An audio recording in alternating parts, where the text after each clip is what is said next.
नमस्कार, मी अक्षरा पाटील. पुस्तक वाचन या यूट्यूब चॅनलमध्ये आपणा सर्वांचं खूप मनापासून स्वागत.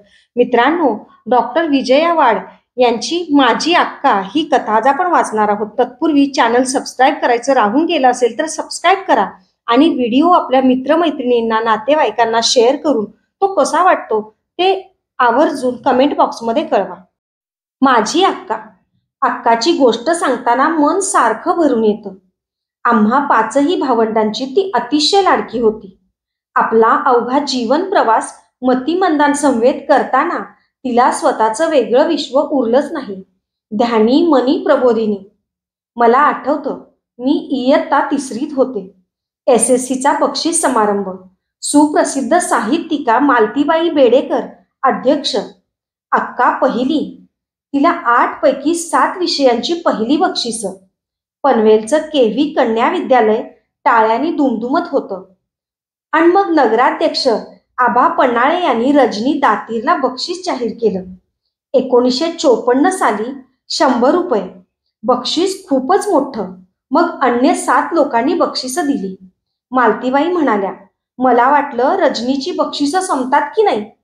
किती आनंदली होती मी आणि नीरूताई, माझी मजहून 8 वर्षांनी मोठी बहीण.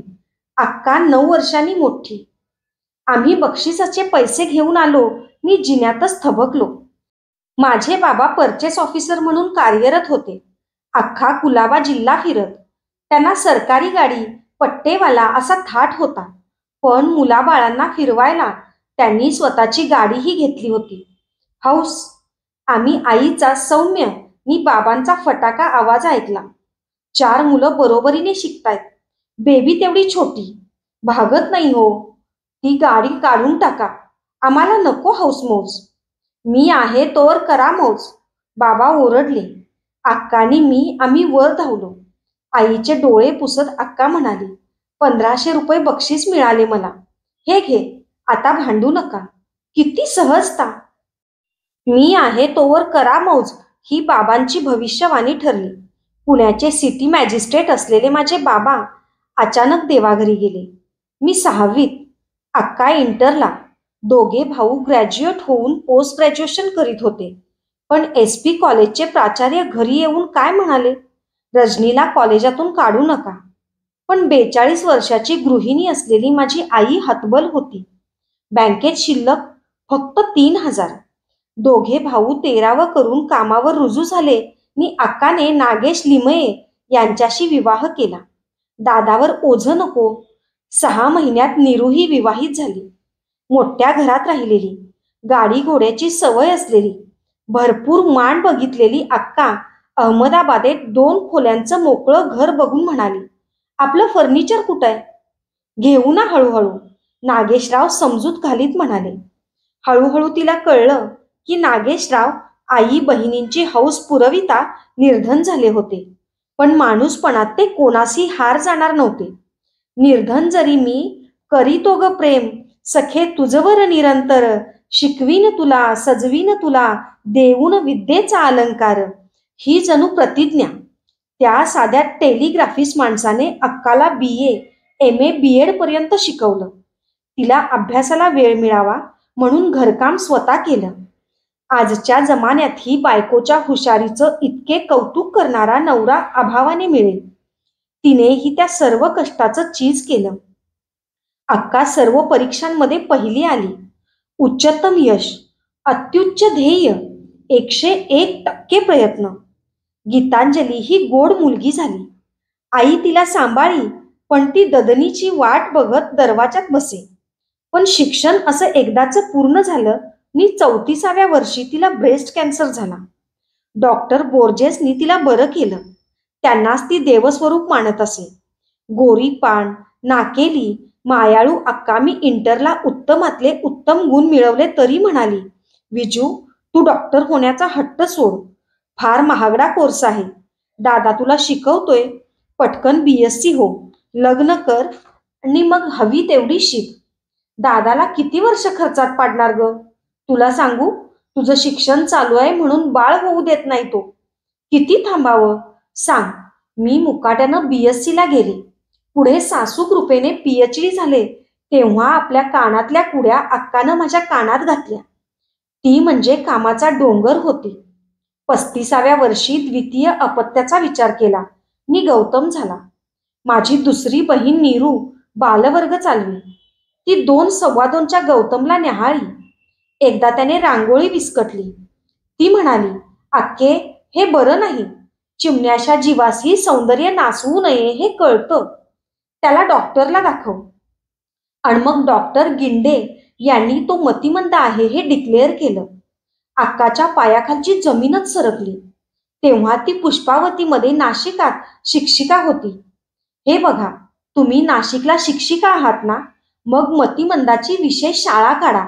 Only you can do it," ते म्हणाले. आणि प्रिय वाचकांनो, शी डीड इट. तिनं ते करून दाखवलं. वर्ष 1977. दारोदार फिरून तिनं मतिमंद मुलं हुडकली आणि 4 मुलं, 5वा गौतम. पत्र्याच्या शेडमध्ये शाळा. कुमुदताई ओकांचं सहकार्य. आपल्या मतिमंद मुलाचं उणेपण बघून न रडता लढणारी माझी अक्का. आज प्रबोधिनी विद्यामंदिर ही 400 मतिमंद मुलांना शिक्षण देणारी संस्था नाशकात दिमाकात उभी आहे. रजनी नागेश लिमये यांच्या अथक प्रयत्नांना आलेलं घवघवीत यश.